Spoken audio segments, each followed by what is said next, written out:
Hey, welcome back to Vinyl Latte, where we're going to be unpacking some audiophile records for you. These are some records that came in while I was on vacation. I was gone from my house from a couple weeks, so I got this stack, just large stack of records that were delivered to my house. Some great things from Acoustic Sounds. We also have some wonderful things from Mobile Fidelity, Speaker's Corner. We have classic records in here. We got we have the Rhino Hi-Fi series in here, the Interscope Vinyl Collective. I mean, just some great pressings, all of them which sound phenomenal. I think there's one or two non-audiophile records that were included in those boxes. But I'm super excited to share these with you. The only thing we're not going to be covering is there was a large box of VMP records that came in. I already did a video on that, and I've already did video on the albums I collected while I was on the road. So when I visited certain towns and cities of the state of Florida, I had the opportunity to stop at a couple record stores and I made some purchases. I'll tell you what, if you enjoy this video and you want to see the VMP box, or you want to see the records that I collected while I was on travel, I'm going to go ahead and put the links to those videos in the description. Just click on the description, you'll get both of those links. So today is really about audiophile records, and I got to start out with what I feel is a classic, an absolute classic record that was reissued in 2022, a part of the Verb Records and Acoustic Sound series, and that is none other than Ella Fitzgerald and Louis Armstrong. This is Ella and Louis. This is a fantastic album recorded in just one day with some amazing songs. And before we get into tracks here, let me just explain to you what's happening. Louis Armstrong has such this low bassy voice, and Ella just comes on top in a duet formation of like these just nice sparkling clear highs. And when you blend these two voices together, you get a dynamic range from a vocal standpoint. It's just mind-blowing. And then you mix it with these, ballads and mid-tone tempos. You got a showcase of versatility, beautifully put together by two amazing artists with incredible chemistry. I mean, this is off the charts good, and it really is surprising that it was all put together in a single day. Now, this pressing is a mono pressing. Again, as I said earlier, it's part of the Acoustic Sound series. So if you're not familiar with that, what that means is that this is mastered from the original analog tapes. You got top mastering engineers. You got manufacturers, so basically pressed at QRP, and it's on 180 gram vinyl. You got a tip-on jacket, gatefold. It's this big, thick jacket. It's beautiful. It's well worth the investment, and it's not that expensive of a record. This is not crazy expensive, right? It's very reachable for most people. Cheek to Cheek is a fantastic song. They can't take that away from me. There are two songs that, if you're not familiar, if you want to preview before you buy, go ahead, spin up your favorite, streaming service and give them a whirl. But I think you'll just absolutely love this album. It sounds amazing, by the way. Dead quiet, really dynamic, wonderful sound stage, and it's good to say that for a mono record too, right? Because you can do the depth with mono, and you have that here. It's wonderful album. Okay, part of the AP75, that's the Atlantic 75 series. They've been releasing all of these great classic albums that were, produced by Atlantic label, and that's this here. This is part of that. This is INXS Kick. So this was released this year, 2024, depending on when you're watching the video. And this collaboration, first off, this series is phenomenal. I know you know that, because if you're a record collector, you can't go on YouTube and not hear about the Atlantic 75 series. All of these albums are fantastic. So let's just get something clear. They sound phenomenal. These are quality records, quality jackets, quality artwork. Everything here is top-notch. Arguably, this series could be worth even more when you really think about what you're getting. Most of the pressings you're receiving are argumentatively the definitive pressing of that album. I think INXS is one of them. This is the best I've ever heard this particular album, and it plays like a greatest hits album. New Sensation, Double Inside, Need You Tonight. I mean, this is Never Tear Us Apart. This has got so many great tracks on here. It just sounds great. 100% all analog. Yeah, 100% all analog. QRP pressed. I mean, just phenomenal. Phenomenal record. Sounds wonderful. Can't go wrong. Another one that's actually sounds really good, but it's not going to be probably for everyone. It's part of the AP75 as well, is a Charles Mingus, The Clown. I don't know if you're familiar with this one or not. This is one album that maybe didn't really stand the test of time. I think it's a little bit dates itself, especially the title track, The Clown. There's a lot of folks that don't really like the narration by Gene Shepard on this one, and I understand why. You know, it does feel dated, if I'm being honest. The Haitian Fight song, though, is a good song. It's a good song to play. If you're not familiar, it's the first song, so it's easy to put on. But, you know, it sounds good. It's a mono pressing, so you got that going on. I just don't think it's going to be for everyone. I think you got people who like jazz, which is a window, and then you have people who like Charles Mingus, and then you have people who like this album. So it's like a filter upon a filter upon a filter. So I'm not really sure if it's going to be for everyone. But it sounds great. If it is for you and you like the album, I think you're going to enjoy it. Still part of the AC75. Yes, they released these one a month, but I was kind of on this weird situation where, you know, I left, and then when I came back, by the time that all that happened, I actually got a lot of these subscription services. I got both months in one box, and we're not in one box, but two separate shipments, but they were both at the house when I got home. So another one is the Yes album. Now, it's rock, so we're getting a little bit out of the jazz, so Yes album, and I think when this album came out, you know, I think it's good to say that this was a significant shift for Yes. I mean, you got Steve Howe here on a guitar for the first time for the band, and you got some killer tracks on here. You do. You got some killers. Starship Trooper, I've Seen All Good People, two good songs. Worth going ahead and give a stream if you're not familiar. I think they capture the band's sort of movement towards more of a progressive rock sound.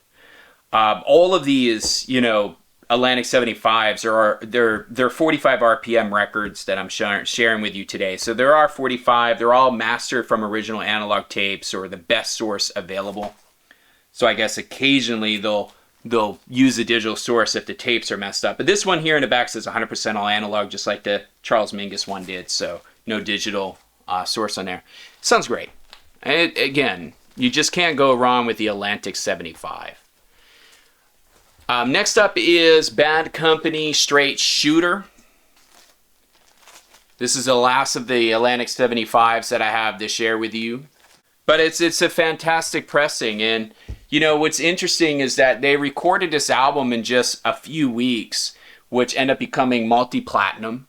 And Shooting Star's a cool song about a rock star's rise and fall. So really kind of an interesting song. Switching up, still part of the acoustic sounds, if you will, analog productions, but a different series running into, and that's the Pablo series. And if you haven't given this much a look, I recommend that you do. What a great way to add just some records you might not already have in your collection. If you're into jazz, I think you're missing out not being a part of this series. The Alternate 4, which was the first album they put out, wasn't my favorite. It's honestly... It sounded great, but it was basically 4 takes of the kind of the same song, and I didn't care enough about the song to want to hear 4 different takes. It was interesting to see how they came to the final version, and it was interesting because they kept messing up the 4/4 and 3/4, which was interesting, but it wasn't my favorite. Every other album that's come out since then has been just absolute stellar, absolute fire for me, and this one is no exception, and this one's for Blanton. This is Duke Ellington and Ray Brown. Again, Analog Productions, Pablo series. You got some good stuff going on here. So let me explain to you what's happening. You have Ray Brown on double bass, and you have Duke Ellington on piano. And that's it. That's all it is. It's just two instruments, the whole album. It's a duo performance. And you got some killer songs on here. I mean, to me, killer songs. I think Pitter Panther Patter is fantastic. It's a good song. Things Ain't the Way They Used to Be is another good song. Doing Nothing Till You Hear From Me is also great. So 3 wonderful songs right off of the first side that I really enjoyed. So, kind of cool.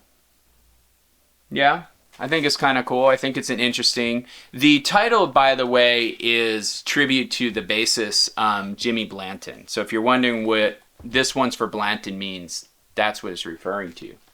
Sounds great. Keeping with the Pablo series and Analog Productions is the Duke Ellington's. This is Duke's Big 4.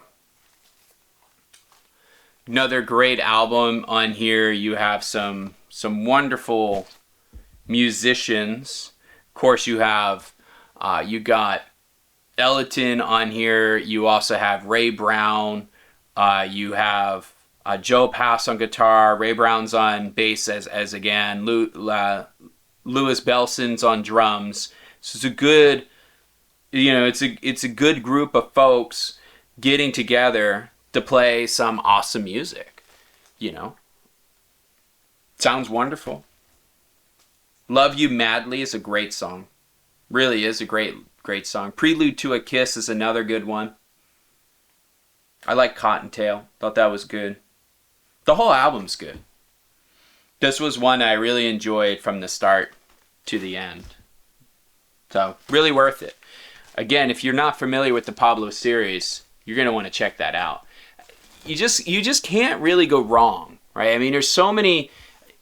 Analog Productions to me are just... They're really nailing it lately. Between, they have some of their high-end pressings with the UHQRs. Got that. They got the Atlantic 75 going on. They got the Pablo series. They're doing the Bluesville series now as well.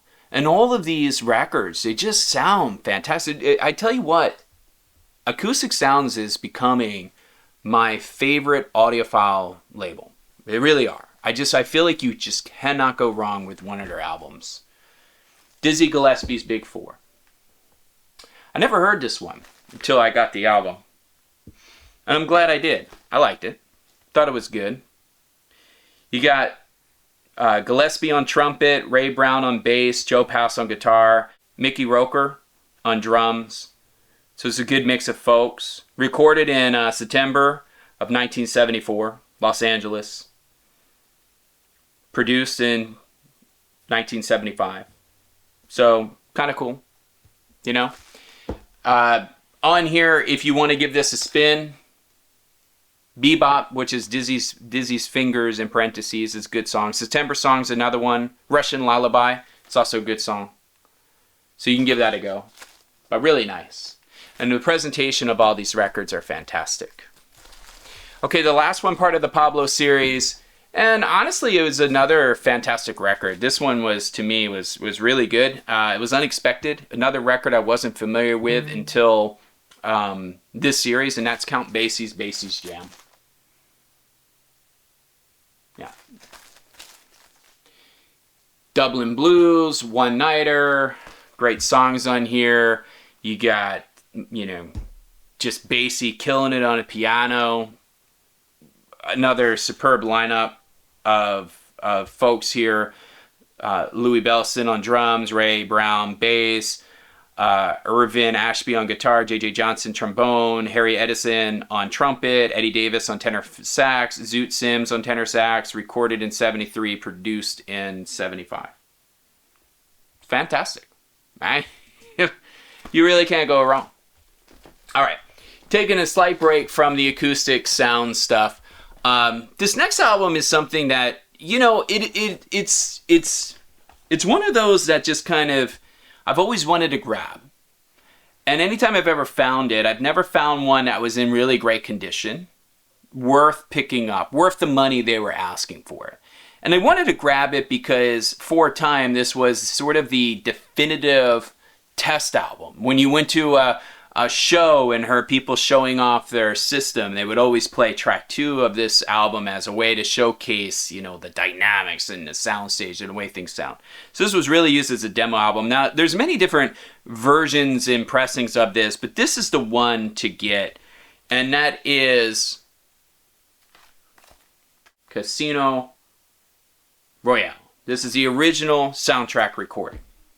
This is so what makes this so special, this is the classic records. This is the 45. So all of these are on 45 and they're only pressed on one side. The other side has these do not play stickers on them, right? They're just blank on that side, but you have the music on the other side. So you get 4 LPs, sounds phenomenal, really great. And yeah, probably one of, you know, Bacharach's best work ever. In my opinion, is this soundtrack. You might disagree, you might be a bigger fan than I am, but I just think that's a really cool album to add to the collection. I was happy to do it. It is missing the sleeve. It's supposed to come with, I believe, a sleeve where all the records can slide into. Somehow or another that was missing, but I wasn't going to lose sleep over it. All the records are, I think it's labeled in the back, mint minus was how they scored them. They all look perfect. I mean, flawless, absolutely flawless. Okay. This is an album that I already had multiple copies of. So I'm familiar with the way this sounds, and I have, you know, arguably some of the nicer pressings of this album. And you might be questioning, why the heck did I buy this? Part of this is my crusade to get the entire UHQR catalog. And I wanted to grab this album because I saw it at a reasonable price, and I went ahead and grabbed it before prices started to really go up on this. And that's the Miles Davis Kind of Blue. You know this album, you know the tracks, Freddie Freeloader, you know, So What, all those great things. Sounds phenomenal. It was all pretty much recorded in one take on this album, you know, so there's that. And that's what I love about jazz. You realize that the more people get into audiophile, the more people get into how things sound, the more they get into jazz. And that's because, quite frankly, there's two reasons why. One, most jazz recordings were done in one take. So you weren't wearing out the tape. So this sounds phenomenal. The second thing is that they're just so used to playing with each other. These guys got together on a regular basis to play music together. So when they actually sat down to do a recording, they already knew what to do. They've been doing it for so long. They've been playing live for so long. They didn't have to learn each other. They didn't have to practice. They've already knew what to do. I got to tell you, this is the 45, right? They offered us in the 33. This is the 45 RPM version of it. And it is probably, actually, I'm going to say it. It's the best version I've ever heard that album. That to me, that's the definitive copy. I don't have a reason to really play any other copy in my collection. Will I? I don't know. You know, if I'm entertaining guests and I don't need an active listening session, I'll play a 33 version of it. But, I mean, when I want to sit down and listen to Kind of Blue, that's going to be the one I'm going to pull out. Now, I don't have the MoFi one to compare it with.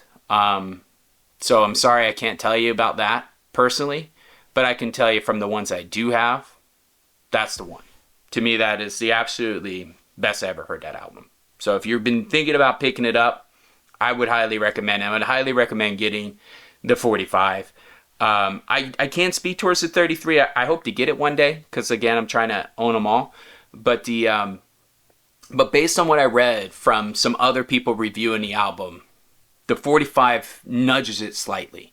So if you want the best, and that's what you're putting the money towards, get the 45. Okay, keeping with Miles Davis, Volume 2. This is on Blue Note. This has Tempest Fugit, Kilo. Great songs right at the get-go. You know, Take Off. There's a lot of good songs in this one. This is really his early work, so you get a lot of the bebop style on here. You got Horace Silver, J.J. Johnson, Percy Heath, Art Blakey on here. So, good mix of people. Remastered at Rudy Van Gelder. Recorded on March 6, 1954. So it's fantastic. It's good. It sounds great. Can't go wrong with Blue Note. You know, it's one of those labels that really, no matter what of the series you pick up, it's hard to go wrong. A lot of their albums just sound wonderful. So you just can't go wrong. And this is another album that you can't go wrong. This series you can't go wrong with. This record was actually recommended to me by a few people, and I decided I'm going to go ahead and pick it up because I heard great things about this particular pressing specifically. And it's the Red Garland Trio. This is Groovy. This is on the original Jazz Classics. It's got some cool tracks on here. Sea Jam Blues, Willow Wheat for Me. They're two wonderful tracks right out the get-go, I believe. Recorded by Rudy Van Gelder, New York, August 9th, 1957. You got Paul Chambers on bass, Arthur Taylor on drums, Red Garland on piano. Man, it sounds freaking awesome. It really is. I think this is a testament to Garland's piano playing. It's got a very elegant style of playing. I think you're going to hear it here. And what's good about this is like, girlfriend, wife approved jazz. You put this on, it's very accessible jazz. You're not going to get all crazy. It's not some free jazz or spiritual jazz. It's all really well put together. And quite frankly, probably one of, in my opinion, one of his best albums. It's AAA, Lacquer's Cut by Kevin Gray, Coherent Audio, 180 gram RTI is the specs on it. The next one is this one the internet blew up on. I'm going to be honest with you. So I was lucky to get it.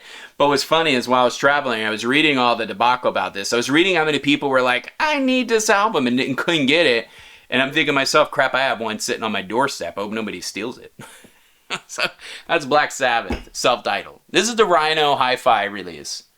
This is it, man. This is the birth of heavy metal. Recorded in a single day. You got the self-titled track, Black Sabbath. You got the Wizard. And you just got such raw energy. Now, I don't have the 5,000 made, by the way. This is 4,125. 124. I don't have a good copy of the original to compare this with. But I have other copies. This is the best one. I can see why people were, if you're a Black Sabbath fan and you missed out on this, I can see why you'd be upset. Hopefully the aftermarket's been nice to you, because this is worth adding. This is my definitive copy. I'm not going to go anywhere else.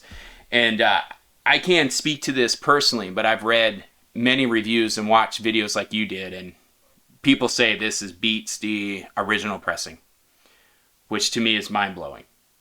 That Rhino's doing this for the price that they're doing it at.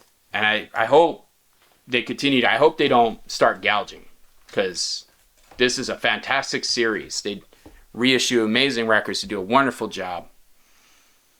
I look forward to them when they come out. I was happy that they were picking up the cycle on releases, because they were only going to do, I think, 2 every 3 months. Now I think they're doing them every month, which is fantastic. I'm glad they picked up the pace, and they have such a large catalog to pull from. So I'm excited to see what happens in the future. Okay. I also got the Devo. This came in. This is Freedom of Choice. Not an album you really want to read if you've had something to drink or something, because they don't put any spaces in any of the title tracks and stuff. So you have to really know the stuff. But Girl You Want is a fantastic track. But let's be honest, the reason you buy this is Whip It. That's the song everybody knows. When you think Devo, you think Whip It. That's what you do. That's what I do. I remember listening to Whip It when I was a kid. God, this came out, 1980, I think, originally? Been around for a long time. Now, over 40 years. They've been whipping it good. The cover, by the way, is inspired by a Russian constructivist art. That's a hard word for me to say. But yeah, that's what the influence is. That's why it's so weird. But Devo's a little bit of a weird group, if you ask me. Okay, this album here is honestly, it's not my type of music. I got it because I'm a subscriber of this series, and I'm not going to cancel or defer just because of one album. That just seems silly to me. Plus, I try to be open-minded. You know, I realize that as you get older, your tastes kind of evolve. I never really listened to a lot of like punk rock music when I was younger, but I seem to be getting more into it as I get older. So your tastes and stuff change once you get older. But this is honestly, it's not my style music. But the album sounded good. I'm not going to discredit that. Musically, sounded good. Audibly, sounded good. Not my favorite. Helmet, Betty. I know there's some Helmet fans out there that just like blasphemy. I mean, Wilma's Rainbow, Milquetoast, sure.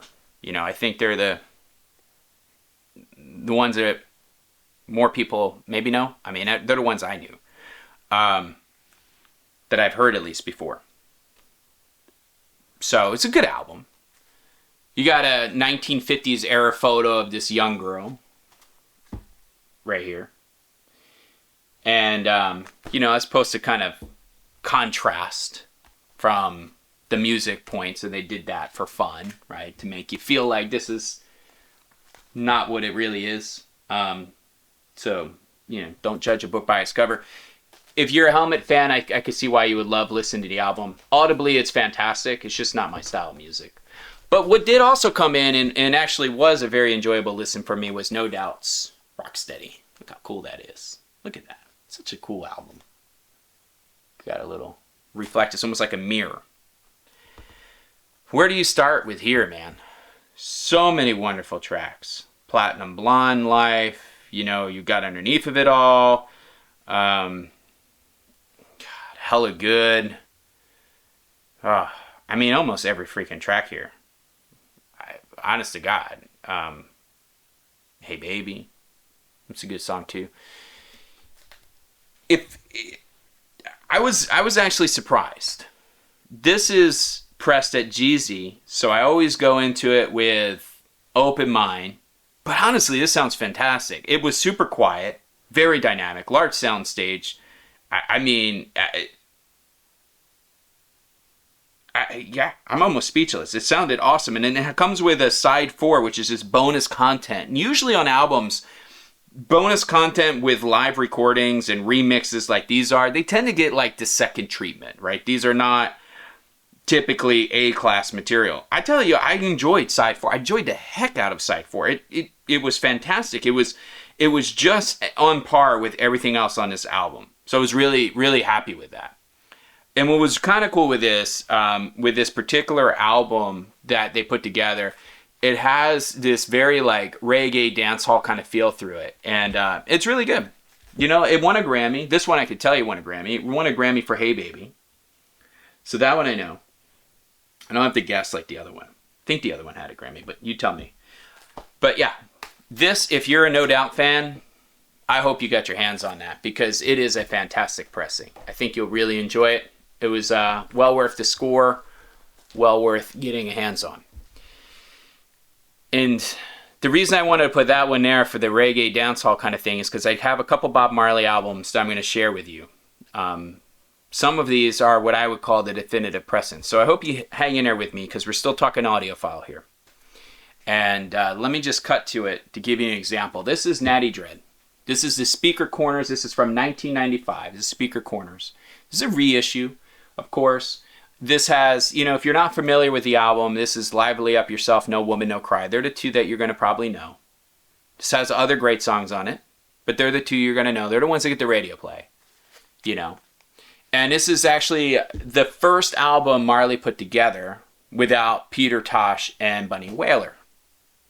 Didn't know if you knew that. So it's kind of an interesting point in the Bob Marley history. Now I have multiple pressings of this. If you're a fan of the channel, you know that I collect a lot of Bob Marley albums. I also already had a Speaker Corners version of this previously. Mine had a little bit of a scratch in the beginning. So the first song for maybe the first 5 seconds had a little bit of a, when it went around the needle, you know, when the stylus went around, you would get a little pop in the very beginning. Just bothered the heck out of me. So I was able to offload that. I put that money towards getting another copy. This is actually really good. aesthetically it's not as clean as my other one. My other one was, this has a little bit of a corner dent. My other one had no corner dent. It was pristine cover. And visually, this seems to have some, what I would call like manufacturing discoloration on the disc. It was just, sometimes you get discs that are just inherently dirty, and no matter how many times you clean them, you just can't get them freaking clean. This has that, but nothing comes in audibly. It sounds wonderful. So I resolved the scratch, but I almost wish I got this. I at least would have switched out the cover. But whatever, right? I use that to get this, and this is fantastic. I'm really happy with it. If you never heard the Speaker's Corner version of Natty Dread and you're a Bob Marley fan, to me it's the definitive version to get. Try to get your hands on it. Really worth the investment. This is also a definitive pressing for me. This is Catch a Fire. This is on MoFi. This is a 1995. If you're trying to put the album, since you're not familiar with Catch a Fire, Stir It Up, Concrete Jungle. They're probably the ones that you're most familiar with. They're probably the ones that get played on the radio, if you will. The original cover of this too came in like this unique Zippo lighter cover design. MoFi didn't carry that on. These are limited edition, numbered edition. This is 2,926. It's amazing. Sounds fantastic. I compared this with what a lot of other people felt is a fantastic press. That's the Abbey Road half-speed mastering one. Now, this is more dynamic. Yeah, it goes way deeper on it. Sounds real. Sounds like Bob's in the room with you. So, totally worth it. Totally worth grabbing if you're a Marley fan. So, they're my two definitive cuts. Now, the next one is more of a rare record than it is an audiophile record, but it does sound really great. It's still in Bob Marley camp. This is Chant Down Babylon. Now, I'm going to probably blow your mind if you're not familiar with this. Most people aren't familiar with this album. You really have to be a Marley fan. But I can almost guarantee you probably heard songs from this album. You just didn't realize it's on this album. So this is a special project that Stephen Marley put together in kind of in honor of his father. And it's got some killer tracks on here. This has the famous Turn Your Lights Down Low with Lauryn Hill. So you heard that before, right? You heard the Turn Your Lights Down Low version. This is what it's on. It's on this LP. Okay? But let me give you a run of the mill here. You got Erykah Badu, Crazy Bone, Guru, Rakim, Busta Rhymes and the Flip Mode Squad, Lost Boys, Mr. Cheeks, Lauryn Hill, MC Lyte, the Marley Brothers, the Ghetto Youth Crew, Steven Tyler, Joe Perry, Chuck D, The Roots, and Black Thought. On an album with Bob Marley. It's killer. It really is killer. Just reimagines his whole music into this modern take. And it's done so well. It's not done cheesy at all. It's done fantastic. And the record sounds good. The reason why, okay, there's no reason. This is coming from a digital source. That's the problem with this record. If there's a problem with it, it comes from a digital source. RJ is in a dead wax, which is Ray Janos. Ray Janos tends to cut only from digital sources.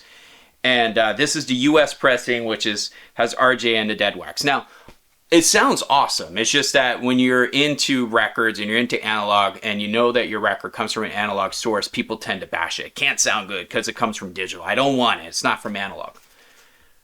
But I don't know if this source was anything but digital, because this is all remixed stuff. I didn't do enough research to understand how Stephen Marley put this together, but the source actually might be digital. It might not have an analog. But I could tell you what would be interesting is, and I guess I'm thinking about what I just said. I guess it would have to be all digital if they did remixing on his work. But where I wanted to get to is I would love to see this reissued in an audiophile way. There's so many good songs here, too many good artists. Bob Marley's too big of a name for nobody to actually touch this. I would love to see Acoustic Sounds Analog Productions do a UHQR of this. Or at least give us something that comes in a fashion of like a Atlantic 75 or Pablo series quality, right? Professional mastering, professional engineering, just done really, really well. I would love to see that. This record deserves it. Yeah. So it was happy item to add to the collection. All right, my last Marley album. Sorry if you're not a Marley fan, I just killed you with Marley. But this one I had to grab. This is a little bit of a collector's edition, and this is more, I grabbed this more for, you know, the collectability of all. Like I mentioned, I'm a Bob Marley fan. I have multiple pressings of a lot of albums. So this is Exodus. This is the original cover for Exodus, by the way. If you saw the movie, this is what they proposed, or was proposed, I should say, for the cover. But Bob didn't like it. Thought it was too noisy, wanted not have him as the focus item on it, so they made this cover. This is the one we know. Okay? And the name comes from essentially him being in Exodus in London when he put this together, but it also was inspiration from the movie, soundtrack Exodus. All of that's in the movie if you've seen it. But this was available on the Bob Marley website right when the movie kind of came live. They were making this promotion like, get the pressing with the original cover. It's embossed, so you have this like nice texture on it. You know, I played it. It sounds okay. It's a typical pressing, right? It's nothing crazy.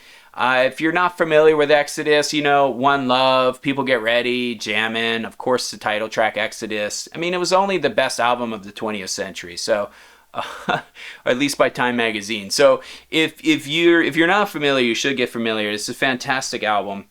But I'm assuming everybody on this channel at least knows this track. This is just purely collectible. It sounds okay.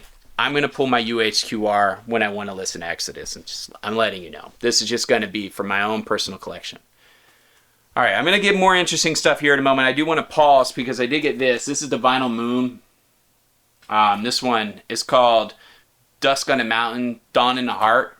So this is basically a mixtape, right? You get a lot of artists that are under the radar. These are not Main Street artists. A lot of these folks here are artists that, you know, they're local. They're just local artists in their particular town or whatever.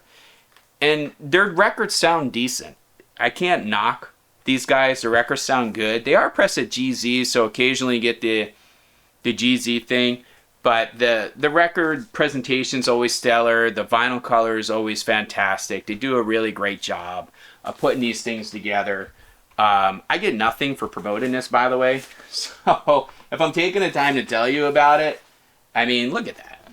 It's got like this flake to it. Very pretty. Very pretty records. The packaging is always top notch. Thick cardboard covers. A lot of times you get extras and stuff in it. Beautiful artwork throughout. This is volume 106. Been a member with them for a little while now. I can't let it go for some reason. They give you a little booklet with a bunch of information about all the artists so you can learn where they're from and how to follow them. I mean, you know, they support the music community. The startup kind of people just trying to get their feet on the ground.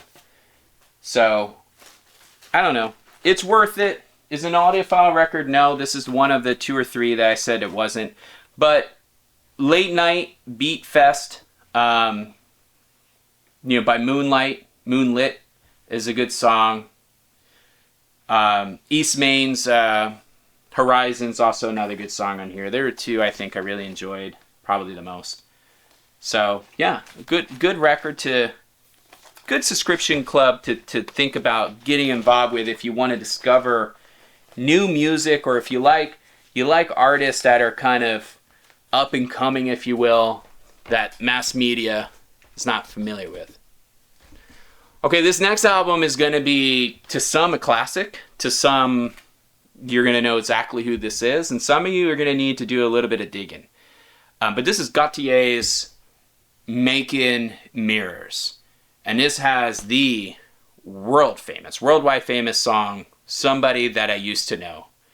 And honestly, it sounds phenomenal. This is a phenomenal sounding record. It's on cream white vinyl. They only made 1,000 of these. It's really hard to get your hands on, especially in the US for some reason.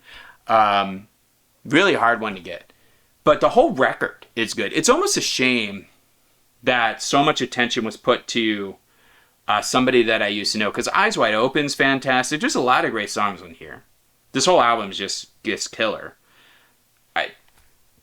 I recommend it. If you're not familiar, stream it. Just stop what you're doing right now. Pause this video. Go pull up your Spotify, your Tidal, your Qobuz, whatever you're listening to, and just give it a go. I think you're really going to enjoy it. One of the cool things too, just a fun fact, is that the art cover on this is actually a painting from his father, Gotye's father. So I thought that was pretty cool. I thought that was a pretty cool way to kind of like, honor and respect your dad, if you will. Use his artwork as part of your own. I thought that was pretty cool. So the next album I want to share with you, and then this is my last album before I get to another hi-fi. This is my last non-fi. And then I'm going to wrap it up with a mo-fi pressing for you that was kind of on my want list that I grabbed. But this next album to me it's a good sounding record. It sounds good. It's not an audiophile record, but it sounds good. It's worthy addition. And I think I always hear people like, you're trying to grab these albums that to you are like just staples, right? So people are like, oh, jazz, oh, okay. I need, Miles Davis, and I need Coltrane, and I need all these things. Okay, rock, oh, I need these bands. I need these albums. You start adding these things. You add these essential albums, right? I think that's the correct word. You add these essential albums to your collection. And this particular one, I don't ever see anybody get into anybody's list. I never see anybody say this is an album that should be part of the essential collection. If you're building a record collection, add this album. And it should be. And it's Leonard Cohen's Various Positions. Fantastic. It's a great album. You have two mainstream songs here, Dance Me to the End of Love and Hallelujah. And I would say almost everybody has heard a variation of Hallelujah. What probably people don't realize is it's Leonard Cohen's song. He wrote it. This is the original release of this song. This is his song. You might know Jeff Buckley's, you might know somebody else's, but this is his version. All the other ones are just other people's interpretations. They're probably one of the most covered songs ever. I don't have any data to back it up. I'm just guessing, but yeah, it's amazing. And what's interesting about this album is that when it was positioned to Columbia, they didn't want to press it. They didn't like it. They didn't want to do it. And finally, of course, it got pressed, and you got two major hits that transcend countries and everything else. I mean, you can go to Europe and you hear Leonard Cohen singing Dance Me to the End of Love or Hallelujah. So it's fantastic. This is made in the EU, by the way. It's the 2017 Sony Music reissue of the album. It sounds, like I said, it sounds good. Audiophile? Nah. But, I mean, a great average record? Yes. I think you'd really enjoy it. And I think it should be an essential when somebody's looking to build out their collection and add a little bit of diversity. Leonard Cohen's Various Positions should be one to be considered. Okay. Got one more for you right now, and I got to tell you, if you have been with me for the 45 minutes I've been rambling at this point, and you haven't hit the subscribe button, I don't know what you're doing. You obviously enjoying this. You should be hitting subscribe, notify, like, share to a friend if you have a friend that would enjoy some records. Because if you just like this, if you just like talking about records, looking at some hauls, if you will, that's what a majority of these videos are, folks. My majority of my videos are unpacking my latest editions with you, talking a little bit about music, having a cup of coffee. I don't have any coffee with me today. I've got the water thing going on. But, normally having a cup of coffee with you and just chatting about records. So do that. It really helps. And I think you'll enjoy the content. And it costs you nothing to do, except for your time, which you're already investing. So thank you for that. Thank you for everybody who is a subscriber and continues to watch the content, especially to the end. Really means a lot. All right, I'm going to leave you with what I feel is a banger. This is it's becoming fairly a pricey album. This is something that I really wanted to get my hands on. I've been wanting to get this particular pressing because based on some of the research I've done, a lot of folks feel like this is the definitive pressing of this particular album. It is a Rolling Stones Top 500 album as well, and as you are probably aware, if you're familiar with the channel, is I'm on a quest to collect all of the Rolling Stones top 500 records of all time. And I've been trying to collect what is considered the definitive copy of that album, right? So I'm not just going out buying any old crappy copy. I'm trying to do some research into what exactly copy I have. And then maybe one day I'll do a series of that. I'll give you my take on the Rolling Stones top 500 and what I felt were the definitive copies, what copies I grabbed. Because maybe I missed something and you have something to share with me. But anyway, this is Simon and Garfunkel's. This is Bridge Over Troubled Water. This is the 2018 limited edition MoFi pressing. They only made 7,500 of these. And it sounds wonderful. I mean, you obviously have the title track, Bridge Over Troubled Water. That's one of the songs that everybody knows. The Boxer's another very popular song from this album. It won a Grammy for, I think, Album of the Year. And it is an amazing piece. It's music that you can escape into. Is it going to be for everyone? No. It's not going to be for everyone. I know there's some people who like Simon and Garfunkel. This is not their favorite album. They have some favorite songs, but it's not their favorite album. And I can understand that. I might even agree if I really put some extra thought into it. But I do like the album when you do sit down and take it all in. I think it's a good focus album, like to be able to put on and not be distracted and just get absorbed into the music. It's a good album to do that on. It's got a lot of depth to the music, a lot of range and stuff. There's a lot going on inside of that album that I don't think you pick up on the first listen. You have to listen to it more than once to really appreciate what's happening. But it sounds wonderful. And if you haven't really given MoFi a chance, or maybe you're part of this, this internet vibe right now, it's like bashing MoFi because of the dishonesty that they had about, in certain cases, in certain precedents, they use a digital source, which now they publicly state if there's a DSE.